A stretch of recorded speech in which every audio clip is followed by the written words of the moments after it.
है और इतना ही प्यार अपना हमेशा बनाए रखिएगा। और मैं चाहती हूँ जितनी साड़ी हो चाहे सूट हो, हमको लगा था कि आप सब लोगों को बहुत अच्छा लगे और आप सभी लोगों से निवेदन है कि आप लोग जरूर आइए चित्रलेखा और ज्यादा से ज्यादा शॉपिंग करिए। और जितने यहाँ लड़के, हाँ I love you Motihari. I mean एक बात तो हम कह चाह कि हमके लागत है कि जब भी चंपारण लेनी है हमके लागत है कि अपन दूसर घर में आ गई है।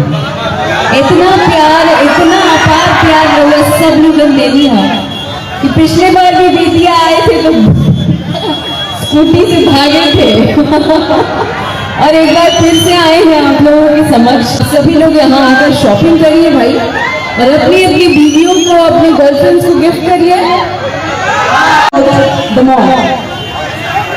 मैं अभी जस्ट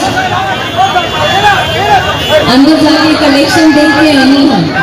एक नंबर कलेक्शन का, चाहे आप लोग हैं लड़के नौजवान, चाहे वो जिनकी शादी हो गई हो या जिनकी गर्लफ्रेंड्स हो, आप बराबर ना। अच्छा तब ना वो लोग साड़ी पहन के बोलेंगी, हे राजा जी मैं तो बिजली बनूंगी, जी मैं तो बिजली बनूंगी। नया गाना आया है अक्षरा सिंह ऑफिशियल से, आप लोग जरूर देखिएगा, अपना प्यार दीजिएगा। और thank you so much once again Chitralekha की तमाम टीम को, तमाम लोगों को बहुत बहुत शुक्रिया अदा मुझे यहाँ बुलाने के लिए और अपने लोगों से मिलवाने के लिए बहुत बहुत शुक्रिया। I love you Motihari.